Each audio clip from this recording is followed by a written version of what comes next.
team. Cowboys. And who I'm rolling with, huh? Happy New Year to every Cowboys fan out there.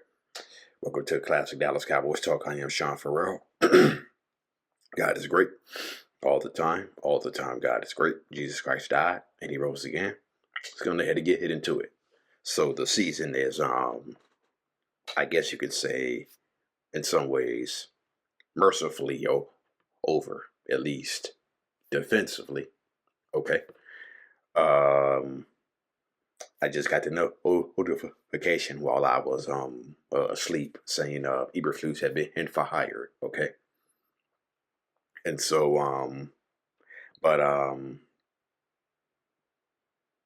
I've been watching the temperament of this fan base over the past couple of years, okay? And whenever this fan base doesn't get their way, some of you all act like a bunch of freaking 6-year-olds who don't get their way, okay? And so I said to myself, if Eberflus isn't fired on Black Monday, Cowboy fans are gonna pout, okay? Because I know the temperament of this fan base, okay? The temperament of this fan base. And when I saw that he wasn't fired on Monday, I said, well, he's not fired yet. Cowboy fans are going, this fan base is going to act like a bunch of 6-year-olds who don't get their way. Okay. And I know there was a few who were acting like that. Okay. When Eberflus didn't get fired on Black Monday. Okay. He gets fired today. Okay. And Cowboy fans are not satisfied that he was fired today. Okay. Why? Because they wanted him fired yesterday. Okay. So they didn't get their way. So we didn't get our way yesterday. Okay. And we pouted. He gets fired today and we pout.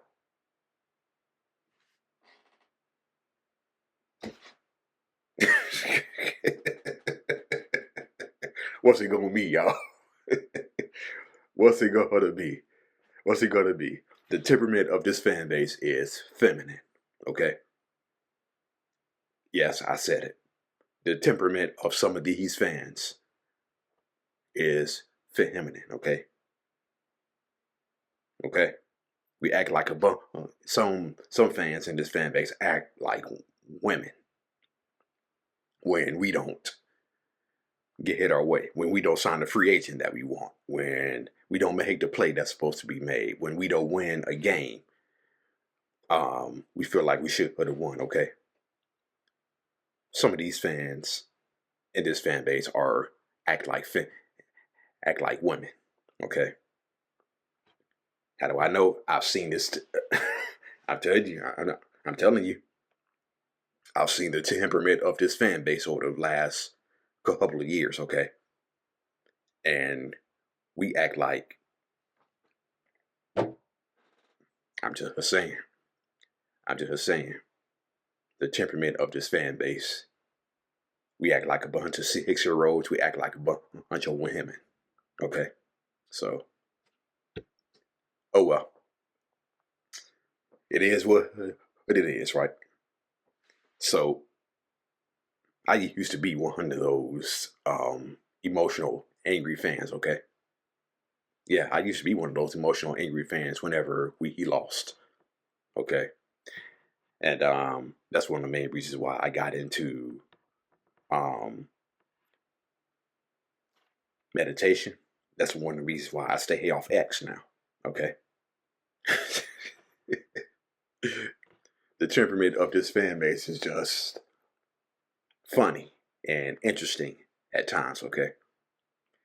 Anyway, so Leroy Glover was a Pro Bowl player for us in the early part of the 2000s, okay? And he tells a story when the Seahawks were playing the Cowboys in Texas Stadium in 2002. Ironically, this is when Emmitt Smith became the all-time leading rusher, and Darren Woodson became the Cowboys' all-time leading tackler in Cowboys history. So Leroy Glover tells his story. Okay, he says he was taking on a double team when they were playing the Seattle Seahawks in 2002. That game, he was taking on a double team. Okay, and while he was taking on a double team, you're not gonna believe what had happened. Leroy Glover actually pissed his pants while he was taking on a double team. I kid you not. Okay, I kid you not. Leroy Glover tells the story by himself. Okay, Glover tells the story himself. He says, "I was taking on a double team in Seattle, and I had an episode in my pants." Okay, so yes, so Leroy Glover pissed his pants while taking on a double team in Seattle, like versus the Seattle Seahawks, I should say. Okay, so if to if you watch the Gambler, the Cowboys documentary, okay, the part where we played the Lions in the 1991 divisional playoff, okay, we get blown out 38-6, okay, and I don't know if you all caught this, but there was footage. There was a sound clip of a Detroit Lions assistant at the end of the game saying, "Hey, F these guys." Okay. In other words, F the Cowboys. Okay. F the Cowboys. Okay. And so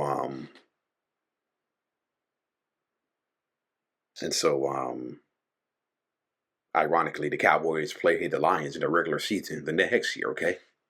Dallas is the best team in the league. The Detroit Lions go back to being the Detroit Lions, even though they had Barry Sanders. Okay. Detroit was 2-6 at that time. And I believe we were like 7-1 at that time when we played the Lions. But um but it was gonna be a bad day for the Lions versus the Cowboys when on the opening kickoff the Lions had a penalty on the opening kickoff, okay? Then not only did they have a penalty on the opening kickoff, this is what had happened on the first snap of the game. And I think Jimmy Johnson's big worry, besides Mike Lerman missing that airplane, was Mel Gray being the most. Start that over again. Start that over again. Start that over again. Okay. It makes it even more difficult. That is very tough. It's a very fine line. Arians kick off to Gray. Now Gray. Is he dangerous? Wrestled to the ground. Finally, a flag already on the play on the opening kickoff. Thomas Everett down to make the stop. This could be a face mask violation against him. And I think Jimmy Johnson's big worry, besides Mike Lerman missing that airplane, was Mel Gray being the most dangerous kick returner in the league. Rodney Peete will open at quarterback for the Lions. In front of him, pasted together offensive line: Lomas, Brown, Bowens, Miller, Delafour, and Conover up front. 4 wide receivers: Green, Perryman, Campbell, and Russell. And of course, the lone setback, who doesn't stay set very long, Barry Sanders. The book on Rodney Peete. Wait for it. Wait for it. Wide to the right, Willie Green, wide. 4-man front, 1 linebacker, and a lot of defensive backs for Dallas. Peete fumbled by the Lions. Jeff Campbell and the Cowboys get it back. Russell Maryland made the recovery.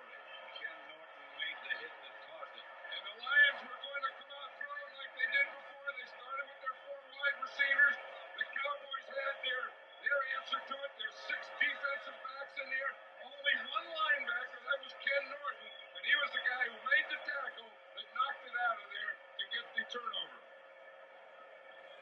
At the Detroit Bull. Yeah. So not only do the Lions have a penalty to start the game on the kickoff, Rodney Peete throws to Jeff Campbell. He fumbles. Ken Norton recovers, and the rest is history. We blow him out 38-6. Okay. So yeah.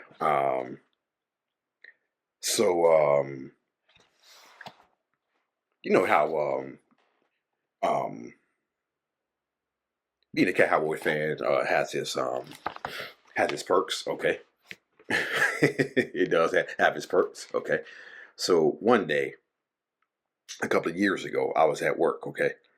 And I come back inside. Okay. And I come back inside and I look on my bag. And somebody has left this on my bag. Okay. They left this right here on my bag. A season to remember. The 1995 Dallas Cowboys. Okay. I'm like, oh man. Some person just left this on my bag because it must have saw my Cowboys, my Cowboy stuff on my car. Okay. So somebody left this on my bag. And man, there's a lot of interesting stuff in here, okay? Including a article on the what they call the Fab Five, okay? You may think of Michigan, okay? Michigan and the Fab Five. No, but I saw this, okay? The Fab Five. Yeah. I don't know if you can quite see it, the glare, but that's Eric Williams, Larry Allen, Big Derek Kennard, Nate Newton, and Mark II. Who in they? That's what they call the Fab Five, okay? Yeah. Yeah, okay. And so that was an offensive line that was what they call just pure Texas beef, okay? That was Great Wall too, okay? Well, no. Well, no. Can't really say the Great Wall too because most of the members from the first one, they were still there. Newton was still there. Mark II and they were still there. So yeah, excuse me. So yeah, and Larry Allen was coming into his own. We actually acquired Ray Donaldson that season. Okay, we actually got Ray Donaldson. Ray Donaldson got injured that season. Then here comes Derek Kennard. Okay, yeah. So Ray Donaldson was the replacement for Mark Stepnoski, who had left to go to Houston Oilers in free agency. Okay. And so, I guess they named that offensive line the Fab Five that year. Okay. Yeah. So a few more thoughts on the 2025 season. Okay. Offensively, I wouldn't change anything. Okay. Offensively, I would not change anything. Watching that offense and the chemistry that they have developed, the chemistry they have on offense is absolutely insane. CD, GP, Dak, Javante, okay? Ryan Hanoi really came on this year, so I think he has effectively pushed out Jalen Tolbert. Yeah, I think Ryan Flanoy has pushed out Jalen Tolbert, so I don't think Jalen Tolbert will be back next year.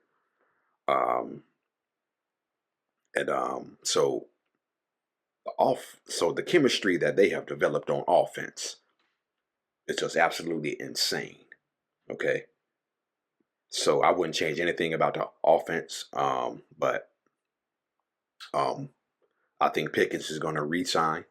I think Javante Williams is going to stay, but never know. things change. So, and I think Malik Davis is pretty good.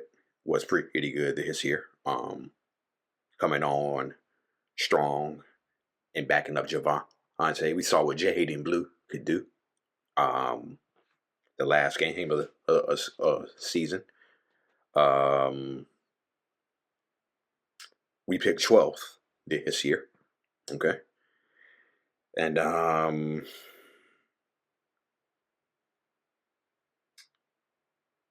gonna go out on a limb here and say 100% of our 99.9% of our focus needs to be on defense. Okay. 99.9% of our issues are on defense. Okay. We got rid of one. Okay.